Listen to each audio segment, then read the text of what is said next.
평생 숨겨왔던 손끝의 꿈, 70평생 버려두었던 한복과 바늘이 일으킨 기적. 이 작은 경로당에서 시작된 놀라운 이야기에 여러분을 초대합니다. 사라진 줄 알았던 우리 전통의 아름다움을 되살린 김영자 할머니의 눈물겨운 여정, 지금 시작합니다. 영상 시작 전에 구독과 좋아요 눌러주신다면 영상 제작에 정말 힘이 됩니다. 잊혀진 바늘땀, 김영자 장인의 재발견 이야기. 창밖에서 새어들어오는 나른한 햇살이 마룻바닥에 길게 눕고 구수한 보리차 내음이 훈훈한 온기 속에 퍼지는 한적한 마을 경로당. 삐걱이는 문을 열고 들어서면 정겹게 웃고 떠드는 어르신들의 목소리가 먼저 마중 나오는 듯했죠. 이곳은 단순히 쉬어가는 공간을 넘어 오랜 세월을 함께한 이웃들의 삶이 켜켜이 쌓인 사랑방이었습니다. 한쪽 벽에는 어르신들이 직접 만든 생활공예품들이 소박하게 전시되어 있었어요. 알록달록한 조각보, 투박하지만 정감 가는 옹기, 손뜨개로 뜬 목도리까지. 그 모든 작품 속에는 세월의 흔적과 고단함이 묻어났습니다. 하지만 그 중에서도 유독 시선을 끄는 작품이 몇 점 있었죠. 낡고 빛바른 천 위에 수놓인 섬세한 자수병풍, 곱게 물들인 비단 조각으로 엮어낸 조각보, 그리고 손때 묻은 도자기 그릇들. 그것들은 마치 시간이 멈춘 듯 고고한 아름다움을 뽐냈습니다. 경로당에서 어르신들의 식사를 돕던 김영자 할머니는 아무도 모르게 수십 년 묵은 상념에 잠긴 듯 그 작품들을 물끄러미 바라봤습니다. 그녀의 입가에는 옅은 미소가 감돌았지만 주름진 눈가에는 차마 지우지 못한 아련한 그리움과 아픔이 서려 있었죠. 마치 봉인된 시간의 조각들을 하나씩 꺼내보는 듯 했습니다. 할머니, 이 자수병풍 참 고와요. 누가 놓은 거예요? 따뜻한 차를 마시던 박지민 경로당 프로그램 담당자가 물었어요. 박지민은 영자 할머니가 정리하던 작품들을 보고 경로당 벽이 허전하다며 할머니, 이 조각보 정말 예쁜데 경로당 벽에 걸어두면 어르신들 보시기에 참 좋을 것 같아요 하고 먼저 제안했었죠. 할머니는 잠시 망설이다가 마지못해 고개를 끄덕였고 그 작품들이 지금 저 벽에 걸려 있었습니다. 영자 할머니는 낡은 작업복 소매로 병풍을 스치듯 만지며 대충 웃어넘겼죠. 에이, 뭐 그냥 묵은 작품이지. 내가 정리하다 남은 것들. 지민이가 이쁘다고 해서 여기다 걸어둔 거야. 이 늙은 손으로 뭘 또 대단한 걸 한다고. 그냥 시시한 내 삶의 흔적일 뿐이야. 영자 할머니는 괜히 쑥스러워 뒷머리를 긁적였습니다. 평생 자신을 드러내지 않고 살아온 그녀의 성격이 고스란히 드러나는 행동이었죠. 지민은 고개를 갸웃하며 진짜 아쉬워하는 표정으로 다시 어르신들과 담소를 나누었습니다. 그러나 다른 이들은 스쳐 지나가던 그 작품 앞에서 최준혁은 마치 자석에 이끌린 듯 발걸음을 멈췄습니다. 그는 사라져가는 특정 전통공예 기법을 찾아 전국을 돌아던던 문화유산 연구가 최준혁 씨였습니다. 스승님이 생전에 언급했던 어떤 장인의 독특한 바느질담에 대한 단서를 쫓아 이 마을까지 오게 된 것이었죠. 그는 이 마을에 오래된 전통공예 장인이 있다는 막연한 소문을 듣고 찾아온 길이었습니다. 그의 시선은 작품의 아주 작은 바느질 땀 하나, 붓질 한 자락에 꽂혔죠. 이내 고개를 갸우뚱하던 금의 눈빛은 순식간에 형형하게 빛나기 시작했습니다. 마치 수십 년간 찾아 헤매던 보물을 마침내 발견한 탐험가처럼 그의 심장이 세차게 뛰는 소리가 들리는 듯 했습니다. 이건 그냥 묵은 작품이 아니에요. 누구의 손길인지는 모르겠지만 이건 장인의 솜씨입니다. 보통 솜씨가 아니야. 이건 혼이 담겼어. 최준혁은 확신에 찬 목소리로 읊조렸습니다. 그의 열정적인 성격이 그대로 묻어났죠. 경로당 한편에서 조용히 식기를 정리하던 영자 할머니는 그 말을 듣고는 살짝 당황한 듯했어요. 그녀는 행주를 움켜쥐며 시선을 피했지만 손끝이 미세하게 떨리고 있었습니다. 그냥 오래된 것일 뿐이에요. 그런 거 대단히 볼 거 없어요. 집에 두자니 묵은 아픔이 떠올라 못 견디겠고 버리자니 평생을 바친 내 손끝이 너무 가여웠지. 그저 햇볕이라도 좀 쬐라고 눅눅한 창고보다는 나을 것 같아서 지민이 말 듣고 걸어둔 것뿐이야. 괜히 시끄러워질까 봐 염려돼. 그러나 준혁은 작품 앞에서 떠날 줄을 몰랐습니다. 그는 작품 하나하나를 살피며 고개를 갸우뚱하더니 이내 감탄 어린 목소리로 말을 이어갔죠. 이 색채감과 바느질땀, 그리고 도자기에서는 단순한 솜씨가 아닙니다. 장인의 깊은 내면과 세월이 드러나는 작품이에요. 이런 바느질은, 이런 색감은 결코 쉽게 만나볼 수 있는 것이 아닙니다. 제 스승님께서 수십 년 전 이 바느질 기법은 당대 최고였으나 장인의 고집 때문에 대중에 알려지지 못하고 사라질 위기에 처했다고 애통해 하셨습니다. 제가 그 바느질땀을 찾기 위해 얼마나 노력했는지 모릅니다. 바로 이 작품이 그렇습니다. 저기 혹시 이 작품에 대해 더 아시는 게 있나요? 박지민은 최준혁의 진지한 태도에 놀라며 눈을 휘동그레 떴습니다. 평소에는 그저 인자한 할머니였던 영자 할머니에게 그런 엄청난 재능이 숨겨져 있었다는 사실에 놀라움과 동시에 깊은 존경심이 샘솟았죠. 글쎄요, 저도 누가 만들었는지 몰라요. 영자 할머니가 걸어두신 거라고 들었는데. 영자 할머니는 무언가 말을 꺼내려다 입을 다물었어요. 그녀의 표정은 복잡해 보였고 짧게 한숨을 내쉰 뒤 무심한 목소리로 대답했습니다. 그냥 치우다 남은 거예요. 별것도 아닌 작품에 신경 쓰실 필요 없어요. 그러나 그녀의 눈에는 설명할 수 없는 감정이 스쳤습니다. 마치 오랜 시간 꽁꽁 묶어둔 빗장이 흔들리는 듯, 혹은 깊은 잠에 빠졌던 열정이 꿈틀거리는 듯한 미세한 동요가 일었죠. 준혁의 관심과 지민의 질문이 섞여 만든 침묵 속에서 영자 할머니는 마치 그 자리에 있기조차 힘겨운 듯 보였어요. 얼마 뒤 그녀는 식기를 정리한 뒤 고개를 숙인 채 조용히 경로당을 떠났습니다. 그날 밤 영자 할머니는 집에 돌아와 오래된 바느질 도구함을 꺼냈습니다. 손때 묻은 나무 상자의 뚜껑을 조심스레 열자 오래된 비단 냄새와 함께 바늘 쌈지가 모습을 드러냈습니다. 그녀의 주름지고 거친 손가락이 낡은 실타래를 어루만지자 마치 젊은 시절의 부드러운 비단결이 다시 느껴지는 듯 아릿한 그리움이 밀려왔죠. 낡은 바늘의 차가운 감촉이 떨리는 손끝을 스칠 때마다 잊고 지냈던 오랜 친구의 손을 잡은 듯 가슴 한켠이 저릿했습니다. 상자 속에는 오래된 사진 한 장이 들어있었어요. 사진 속 그녀는 곱게 지은 한복을 입고 자신의 한복 작품 앞에서 활짝 웃고 있었죠. 그날의 기억이 그녀를 파도처럼 덮쳤습니다. 그녀는 사진을 천천히 손끝으로 어루만지며 작은 한숨을 내뱉었어요. 그땐 정말 행복했었지. 내 삶에 다시는 돌아오지 않을 것만 같던 시절이었어. 하지만 그 행복이 얼마나 덧없었는지 알고 있는 그녀는 곧 상자 뚜껑을 닫으며 스스로를 다독였습니다. 비단 냄새와 바늘의 감촉이 그립기도 했지만 그것들은 이제 그녀의 삶에서 멀리 떠나버린 과거일 뿐이라며 마음을 추스렸죠. 김영자, 그녀는 젊은 시절 서울에서 이름을 알린 한복 디자이너였습니다. 그녀는 도시의 번잡함 속에서도 자신만의 예술 세계를 만들어가며 명성을 얻기 시작했어요. 그녀의 한복은 작은 전시장에서도 빛을 발했고 몇몇 작품은 전통 공예계에서 호평을 받았습니다. 특히 그녀의 작품은 섬세한 바느질과 깊이 있는 색채감으로 유명했죠. 사람들은 그녀의 한복을 보며 영자 선생의 작품은 삶의 모든 것을 담고 있다고 평했습니다.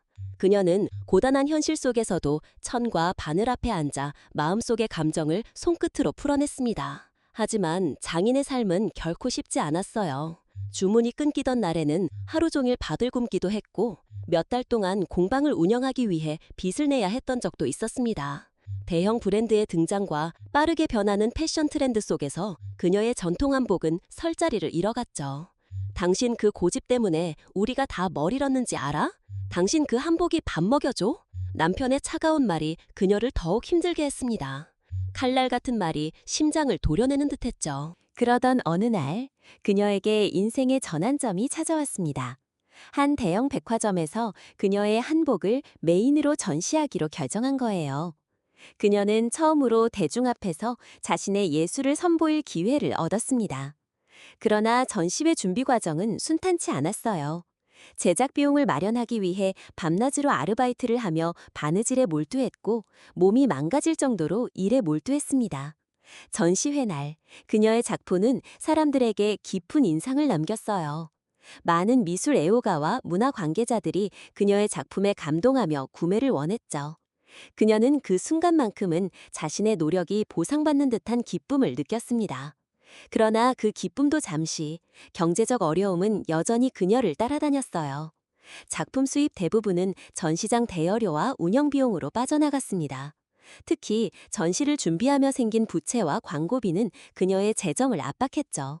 게다가 전통 공예계에서 신진 장인에게 주어진 기회는 제한적이었고 몇몇 기성 장인들의 비판적인 시선도 그녀의 활동에 제약을 가했습니다. 그녀는 점점 경제적 압박에 시달리며 작품 활동보다 생계를 유지하는 일이 더 큰 과제가 되었어요. 결국 그녀의 삶은 점점 더 궁핍해졌고 그녀는 공방 문을 닫아야만 했습니다.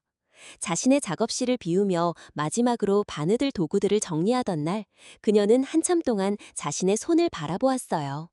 이 손이 한때 얼마나 많은 꿈을 그렸던가 떠올리며 그녀는 다시 바늘을 잡을 수 있을까 스스로에게 물었습니다. 생계를 위해 그녀는 식당에서 일하며 바느질 도구를 하나둘 팔아야 했습니다. 하루하루가 힘든 싸움이었고 예술은 더 이상 그녀의 삶에서 우선순위가 아니었어요. 하지만 가장 큰 상처는 그녀를 기다리던 가족마저 그녀를 떠난 순간이었습니다. 남편과의 갈등 속에서 그녀는 예술과 가정을 모두 잃어버린 듯한 공허함에 빠졌죠. 내게 남은 건 이 바느질 뿐인데 이것마저 없으면 난 무얼 보고 살아가나. 정말 다 끝이구나. 그녀에게 남은 것은 오직 작품에 담긴 추억뿐이었습니다. 내 손끝으로 다시 바느질을 하다니 무슨 생각이었을까? 내 꿈은 왜 그리 모질게도 나를 버리지 못했는가? 이 손이 이리도 늙었는데 아직도 그 실과 바늘을 놓지 못하는구나. 그녀는 한숨을 쉬며 젊은 시절의 사진을 상자 속에 넣고 상자를 다시 닫았습니다. 그러나 그 상자 안의 비단 냄새는 여전히 그녀의 마음을 흔들었어요. 그녀는 다시는 바늘을 들지 않겠다고 결심했지만 어딘가에서 그리움이 솟아오르는 것을 막을 수는 없었습니다. 다음 날 마을은 가을 축제 준비로 분주했습니다. 마을 주민들이 각자의 작품을 가져와 전시하며 경로당을 화려하게 꾸몄어요. 손뜨개, 꽃꽂이, 생활 도예 등 다양한 작품이 전시되었지만 가장 큰 화제가 된 것은 김영자 할머니가 가져온 작품들이었습니다. 문화유산 연구가 최준혁 씨가 자신의 SNS에 영자 할머니의 작품 사진을 올리며 이 마을에는 숨겨진 천재 장인이 있다고 말한 것이 빠르게 퍼져나갔습니다. SNS는 수백 개의 댓글과 수많은 공유로 가득 찼고 경로당에는 작품을 보기 위해 전국 각지에서 사람들이 몰려들기 시작했어요. 작품들을 빼달라고 요청하는 할머니의 말을 직원들이 설득하며 애써 거절했지만 이미 사람들의 관심은 멈출 수 없을 만큼 커졌습니다. 할머니의 작품을 본 마을 어르신들은 아이고 영자 할머니가 이런 솜씨를 숨기고 계셨구먼. 귀하디 귀한 걸 왜 혼자만 하세요. 우리 경로당 어르신들 모두 영자 할머니 솜씨 자랑스러워하세요. 라며 진심으로 할머니의 재능을 칭찬하고 격려했어요. 경로당은 점점 방문객들로 붐비기 시작했습니다. 방문객들 사이에는 호기심 많은 여행객들뿐 아니라 전통공예 관련 매체의 기자, 박물관 큐레이터, 그리고 유명 전통공예 애호가들도 포함되어 있었죠. 경로당 주변 카페와 음식점들까지 예상치 못한 손님들로 북적이며 마을 전체가 활기를 띠었습니다. 그들은 작품의 장인이 누구인지 알기 위해 마을 주민들과 대화를 나누고 작품 앞에 서서 사진을 찍으며 소문을 퍼뜨렸어요. 작품에 대한 각자의 해석이 온라인과 오프라인에서 오갔고 이를 본 사람들은 더 큰 호기심으로 작품을 감상했습니다. 옆 동네 철수 엄마가 영자 할머니 작품 보고 눈물을 쏟았대. 서울서 온 양반이 할머니 솜씨 보고는 혼이 빠졌더구먼. 아주 입이 떡 벌어졌어. 같은 대화가 경로당 여기저기서 오갔죠. 이 조각보는 단순히 기술적으로 뛰어난 것만이 아닙니다. 장인의 감정과 세월이 온전히 담겨 있어요. 특히 이 바느질의 생동감과 색채의 깊이는 평범한 작품에서 절대 느낄 수 없는 것입니다.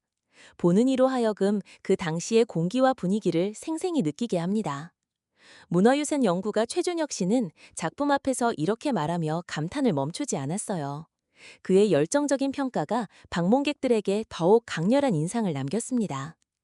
축제를 준비하던 박지민 경로당 담당자와 다른 직원들은 이런 관심에 놀라며 방문객들을 위한 추가 프로그램을 기획했습니다.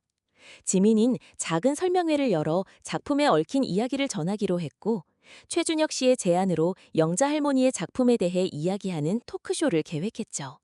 지민은 마치 자신의 일인 양 밤낮 없이 홍보에 매달렸습니다. 할머니의 작품이 세상을 만나는 것이 그저 기뻤어요.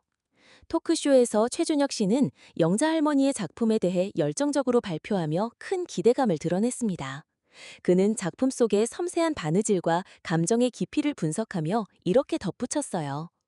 이 작품은 단순히 아름다움의 경계를 넘어서 한 사람의 삶과 이야기를 담은 장인의 혼 그 자체입니다. 이런 작품은 대중에게 반드시 알려져야 합니다. 특히 이 조각보에 쓰인 특정 바느질 방식은 이미 사라진 줄 알았던 고유의 기법입니다. 이 기법을 찾기 위해 제 스승님께서 평생을 바치셨지만 끝내 찾지 못하셨던 그 바느질입니다. 이 작품은 개인의 예술품을 넘어 사라져가는 우리 전통의 맥을 잇는 중요한 문화유산입니다. 지민과 직원들은 축제가 작은 마을 행사에서 끝나지 않고 김영자 할머니와 그녀의 작품을 알릴 수 있는 특별한 기회로 변해가는 것을 실감했습니다. 이제 마을 주민들도 할머니의 작품에 담긴 특별한 가치를 이해하기 시작했고, 그녀의 숨겨진 재능에 점점 더 큰 관심을 보였어요. 축제는 점차 단순한 전시회가 아닌 한 장인의 인생 이야기를 기리는 자리로 변모하고 있었습니다. 축제가 한창이던 날 경로당에서 열린 작은 토크쇼 자리에서 최준혁 씨가 작품 이야기를 꺼냈습니다. 이 작품을 만드신 분이 누구인지 여전히 밝혀지지 않았습니다. 하지만 이 작품에는 단순한 기술 이상의 무언가가 담겨 있습니다.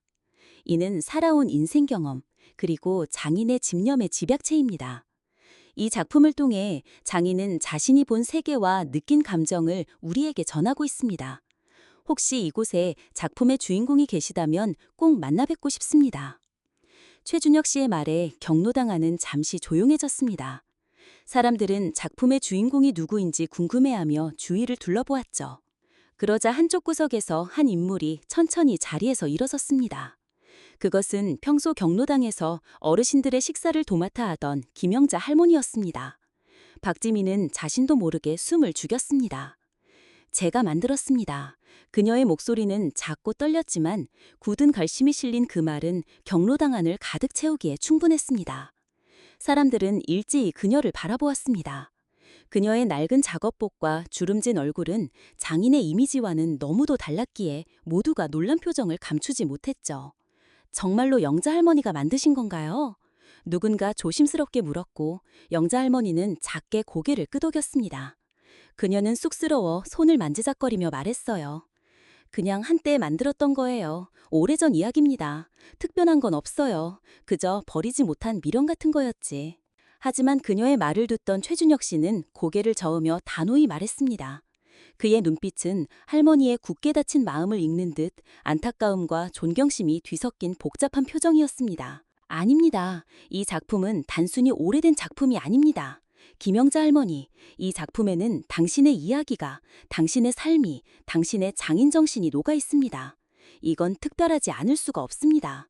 이 바느질 땀은 제 스승님의 수건이었고 이 나라에 사라질 뻔했던 귀한 기술입니다. 사람들은 김영자 할머니를 향한 시선을 거두지 못했습니다. 그녀가 그동안 보여준 소박한 모습과 작품 속에서 드러나는 깊이 있는 장인의 세계가 강렬한 대조를 이루며 모두를 압도했죠. 그리고 그날 경로당 안에 있던 사람들은 단순히 한 장인을 만난 것이 아니라 한 사람의 숨겨진 역사를 목격하는 순간을 함께하고 있었습니다. 지민은 할머니의 용기에 박수를 보내며 눈물을 글썽였습니다. 그날 밤 김영자 할머니는 경로당의 한 모퉁이에 앉아 조용히 자신의 이야기를 풀어놓았습니다. 그녀는 젊었을 때 한복 디자이너로 활동했지만 급변하는 시대와 경제적 어려움, 그리고 가족과의 갈등으로 인해 꿈을 접어야 했던 사연을 이야기했어요. 그녀의 목소리에는 아련한 그리움과 더불어 지나간 날들에 대한 깊은 회한이 묻어났습니다. 처음에는 단순히 바느질이 좋아서 시작했어요. 하지만 살다 보니 제 손끝은 나를 떠나더니 생활비를 벌기 위해 작품을 팔아야 했고, 때로는 비단 한 조각 살 돈이 없어 바느질조차 할 수 없었어요. 그런데도 마음속에는 여전히 그리움이 남더라고요. 그래서 퇴근 후 밤마다 몰래 작은 조각보를 만들곤 했어요. 그 바느질들이 나를 붙잡아 주었죠. 하지만 이게 이렇게 사람들 앞에 서게 될 줄은 정말 몰랐어요. 이제 와서 이 늙은 내가 뭘 어떻게 해야 할지 모르겠네. 그녀의 이야기를 들은 사람들은 잠시 말을 잃었습니다. 그녀의 말에는 그저 장인으로서의 고충만 담긴 것이 아니었어요. 작품 속에 담긴 무늬와 색감, 소재들은 단순한 대상이 아니라 그녀가 소중히 간직했던 기억의 조각들이었습니다. 어린 시절 함께 뛰놀던 고향의 풍경, 한없이 웃음 짓던 가족들, 그리고 떠나간 사랑하는 사람들. 그녀의 작품에는 살아온 인생의 모든 것이 녹아들어 있었죠. 경로당의 공기는 조용했지만 사람들의 마음속에는 그녀의 이야기가 메아리치고 있었습니다. 최준혁 씨는 고개를 끄덕이며 진심 어린 목소리로 말했습니다. 그의 눈가는 촉촉해졌습니다. 단순히 작품의 가치를 넘어 한 인간의 고단하고 아름다운 삶이 그대로 느껴졌기 때문이었습니다. 김영자 할머니, 이 작품들은 단순히 공예품을 넘어서 당신의 삶 그 자체입니다. 이런 작품은 많은 사람들에게 보여야 합니다. 제가 할머니의 작품을 대중에게 소개할 수 있도록 최선을 다해 돕겠습니다. 이건 할머니만의 것이 아닙니다. 우리 모두의 귀한 유산입니다. 그녀는 잠시 말을 잇지 못하다가 작게 고개를 끄덕였습니다. 그녀의 눈가에는 작은 눈물이 맺혀 있었지만 미소 속에는 오래된 무게를 내려놓은 듯한 안도감이 서려 있었어요. 눈물은 회한이 아니라 마침내 찾아온 평온의 눈물이었죠. 그녀의 이야기는 경로당을 가득 채운 사람들의 마음을 울렸습니다. 그리고 그날 이후 김영자 할머니의 작품은 더 넓은 세상으로 나아갈 준비를 시작했습니다. 며칠 뒤 김영자 할머니의 작품이 전시된 경로당은 더 많은 사람들로 북적였습니다. 그녀의 작품은 단순히 아름다움을 넘어 사람들의 마음속 깊은 울림을 전했어요.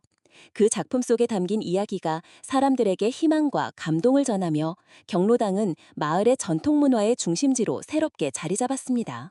전시회는 단순히 작품을 감상하는 자리를 넘어 김영자 할머니와 관객들이 직접 소통할 수 있는 자리로 발전했어요.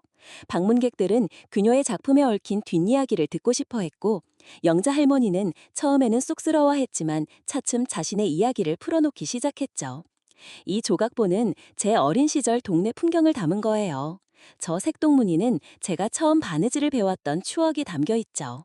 거기에 담긴 고향의 하늘은 제가 평생 잊을 수 없는 풍경이랍니다.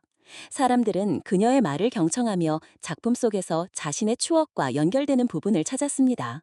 어떤 이들은 그녀의 이야기를 들으며 눈물을 훔쳤고, 또 다른 이들은 그녀의 용기에 찬사를 보냈죠. 전시회 이후 김영자 할머니는 지역 전통공예관에서 초청을 받으며 점차 더 많은 사람들에게 이름을 알리게 되었습니다. 특히 그녀의 작품에 쓰인 사라진 바느질 기법에 대한 연구가 활발히 진행되었고, 문화재청 관계자들이 직접 경로당을 찾아 작품의 가치를 재평가하는 등 큰 관심에 쏟아졌습니다. 그녀의 작품은 대도시의 유명 갤러리에서도 전시되기 시작했고, 그녀를 삶을 손놓는 장인이자 잊혀진 전통의 맥을 이은 장인이라고 부르는 기사들이 실리며 언론의 주목을 받았습니다. 방송국 카메라가 번쩍했지만 할머니의 진심은 그 너머에 있었습니다. 그 진심은 화면이 아닌 작품 앞에 선 사람들의 가슴에 조용히 스며들었죠. 그녀의 작품은 단순히 시각적 아름다움을 넘어 인생의 희로애락을 담아냈다는 점에 많은 이들에게 감동을 주었습니다. 한 신문 기자가 인터뷰 중 김영자 할머니에게 물었습니다. 이제야 세상에 이렇게 주목받게 된 소감이 어떠신가요? 영자 할머니는 잠시 생각에 잠기다 조용히 웃으며 대답했습니다. 저는 그저 제 삶을 수놓았을 뿐이에요. 하지만 이제 알겠네요. 내 손끝은 나를 떠났던 게 아니라 내가 다시 잡아주길 기다렸던 거라는 걸. 결국 내 꿈은 나를 기다리고 있었던 거죠. 그녀의 대답은 기사로 실리며 사람들의 가슴을 울렸고, 그녀의 전시는 더 많은 관객을 끌어모았습니다. 김영자 할머니는 단순히 작품을 만드는 장인을 넘어 사람들에게 희망과 용기를 주는 존재로 자리 잡았습니다. 시간이 흘러 김영자 할머니의 작품은 전국적인 명성을 얻게 되었어요. 어느 날 할머니의 대규모 개인전이 열린 서울의 한 전통 공예박물관. 수많은 인파 속에서 한 중년의 남자가 할머니의 작품 앞에 섰습니다. 그는 최준혁의 SNS 게시글을 우연히 보게 된 후 어머니의 작품에서 익숙한 손길을 느끼고 놀라움을 금치 못했죠. 그리고 어머니의 전시회 소식을 접하고 멀리서 몰래 전시장을 찾아 어머니의 작품을 눈물 없이 바라봤었습니다. 그에게 익숙한 바느질 땀과 색감, 그리고 조각보 한 구석에 숨겨진 작은 매듭, 그는 떨리는 손으로 작품을 어루만졌어요. 어머니의 작품에서 어릴 적 맡았던 그 익숙한 비단 냄새, 어머니의 손끝에서 배어나오던 온기가 느껴지는 듯 했습니다. 그때 박지민과 함께 전시를 둘러보던 김영자 할머니의 눈에 그 남자가 들어왔습니다. 할머니의 발걸음이 멈췄고 남자는 천천히 뒤를 돌아보았어요. 어머니, 남자의 목소리는 떨렸고 할머니의 눈가가 촉촉해졌습니다. 그는 다름 아닌 과거 어머니의 꿈을 이해하지 못하고 떠났던 할머니의 아들 민준이었습니다. 그는 어머니의 작품이 언론을 통해 재조명되는 것을 보고 그제야 자신의 어머니가 얼마나 위대한 장인이었는지 깨달았죠. 민준의 손에는 오래된 작은 나무 상자가 들려 있었어요. 상자 안에는 낡은 디자인 스케치북과 몇 개의 비단 조각이 있었어요. 자신이 버린 줄로만 알았던 젊은 시정 할머니의 꿈이 담긴 흔적들이었습니다. 그 스케치북 한 구석에는 어린 민준이 직접 그린 투박한 그림과 함께 어머니가 그의 이름을 따 만든 비단 조각의 도안이 그려져 있었습니다. 제가 잘못했습니다. 어머니의 마음을 헤아리지 못하고 이 조각부에 담긴 어머니의 한숨과 사랑을 이제야 헤아립니다. 민준은 눈물을 흘리며 고개를 숙였습니다. 할머니는 말없이 아들의 손을 잡았어요. 할머니의 떨리는 손이 민준의 어깨를 조심스레 감쌌고 민준은 어린 시절처럼 어머니의 품에 얼굴을 묻었습니다. 서로의 온기가 닿자 오랜 세월 쌓였던 오해의 벽이 소리 없이 무너져 내리는 듯했죠. 아들의 손은 이제 자신처럼 굵고 주름져 있었습니다. 박물관의 웅성거림도 작품의 화려한 조명도 모두 사라진 듯 그 공간에는 두 모자의 흐느낌과 함께 마침내 찾아온 평화로운 침묵만이 가득했습니다. 아들이 이걸 다 간직하고 있었구나. 네가 이걸 알아봐 줄 줄은 정말 몰랐어. 할머니의 눈에서도 뜨거운 눈물이 흘러내렸습니다. 그들은 서로를 부둥켜 안고 한참을 말없이 서 있었어요. 그 순간 할머니의 작품은 단순히 한복의 아름다움을 넘어 잃어버렸던 가족의 사랑과 화해라는 그 어떤 명성보다 소중한 의미를 품게 되었습니다. 최준혁은 멀리서 그 모습을 지켜보며 조용히 미소 지었죠. 그의 스승이 과거 영자 할머니의 작품을 언급하며 진정한 장인은 삶의 아픔마저 작품에 녹여낸다고 말했던 것을 떠올렸습니다. 김영자 할머니는 이제 진정한 장인으로서 잃어버렸던 모든 것을 되찾은 완벽한 삶의 장인이 되었습니다. 오늘의 이야기는 여기까지입니다. 구독을 눌러주시면 매일 올라오는 영상들을 더 빠르게 보실 수 있습니다. 영상이 재미있으셨다면 좋아요도 부탁드립니다. 내일 또 뵙겠습니다. 감사합니다.